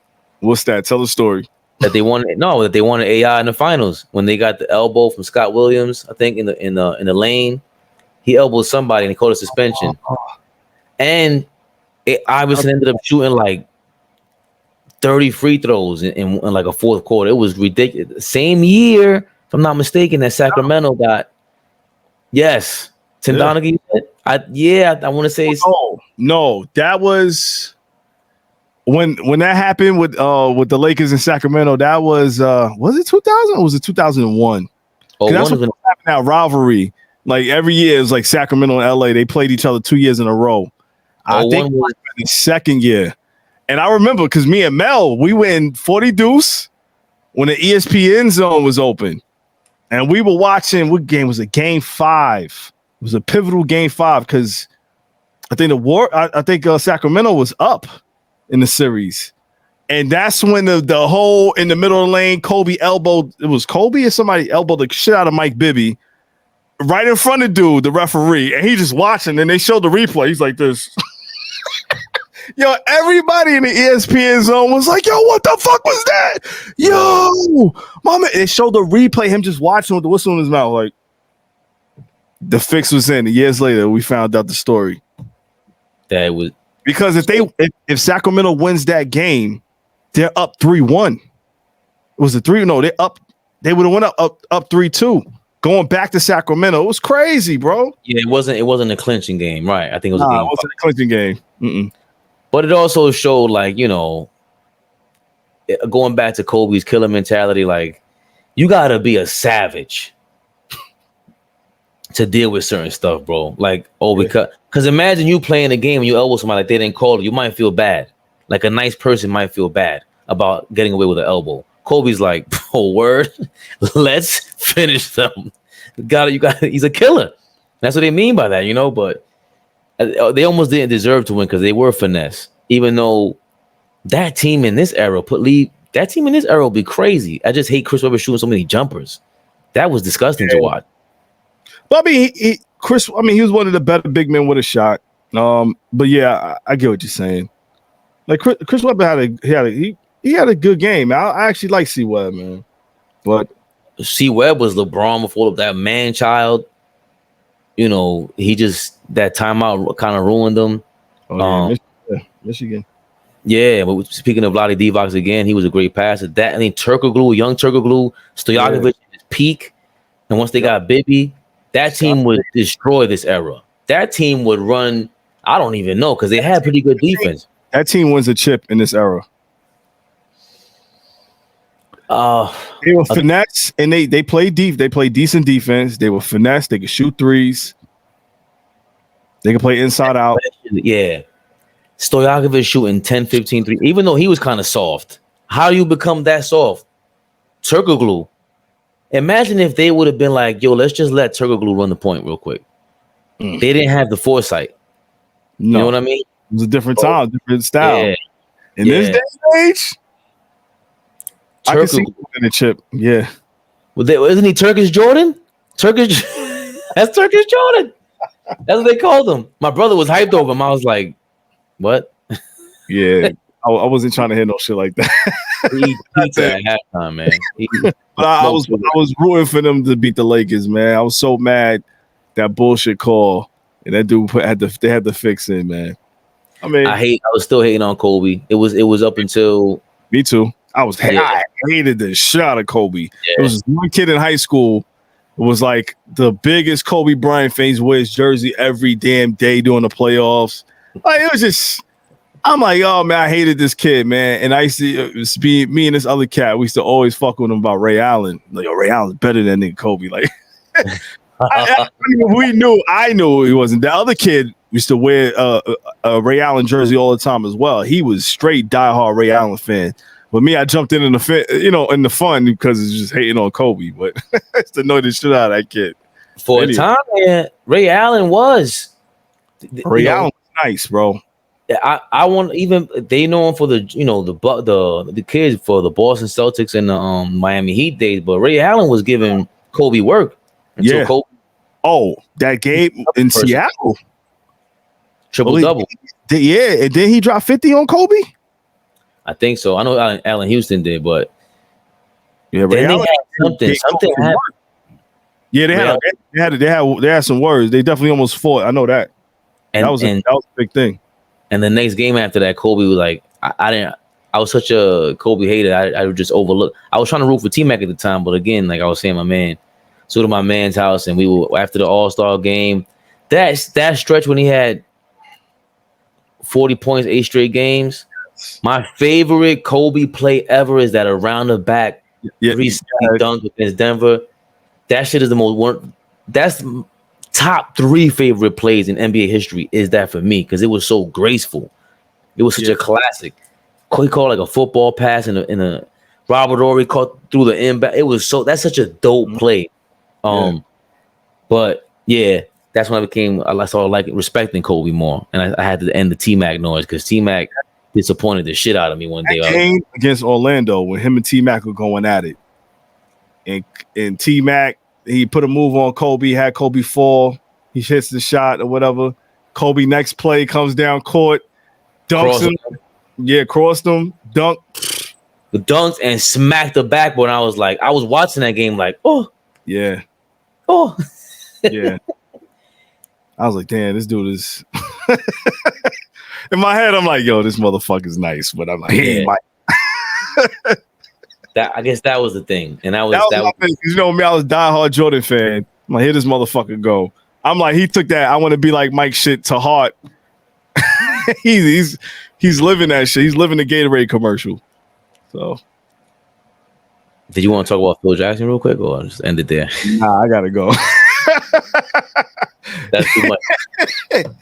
We'll save that for Ant. Gotta save that one too, man. I want to hear his piece on that. About it. Huh? He's gonna be political about that. I was gonna ask him like, yo, speaking of Kobe, did he ever tell you that Phil Jackson was a racist? Yo, man, listen, I was very happy that Ant was candid enough, like, just to give us some insight in his relationship with Kobe. That's crazy. Like, just I didn't know that. I mean, I didn't know the extent of their relationship, but it seemed like they were very close. And for him to give us some insight on that was dope, man. And yeah, man, we definitely gotta have him on again. Yeah, and AI pulling up to Temple University. Yeah, that was dope. In his Bentley, bro. That shit is true. Yeah, it's true. It's some shit that I would do, like, or anybody, like, yo, go your cousin, yo, and then he was like, yo, I want to be seen with you. That's real shit. It's a shit, yo. It's the shit that we think about, we won't say out loud. The nigga said that shit, like, bro, I want to be seen with you, bro. Like, let's walk down fucking North Street or whatever. Come on, son. Yo, Kobe, man. Shouts to Kobe, man. Rest in peace, man. But shouts to Anthony Gilbert. Oh, man, gave us a great interview. Yo, Ray, you did a phenomenal job, bro. The way you rolled out those questions, man, it was brilliant. I loved it, man. You did your thing, man. I was worried. I'm always worried that I'm, like, overstepping. Sorry. Nah, man. You go with the flow of the conversation, man. That's it. That's what we do. Put in perspective. Another episode in the books. This is part 1. Hopefully get my man Anthony Gilbert back on here again. Journalist, NBA journalist, Temple alumni. So we signing off. It's your boy Bmad. It's my brother Raymundo Telemundo. Hit your SAP button, all that good stuff. And we out of here. Peace. Put in perspective.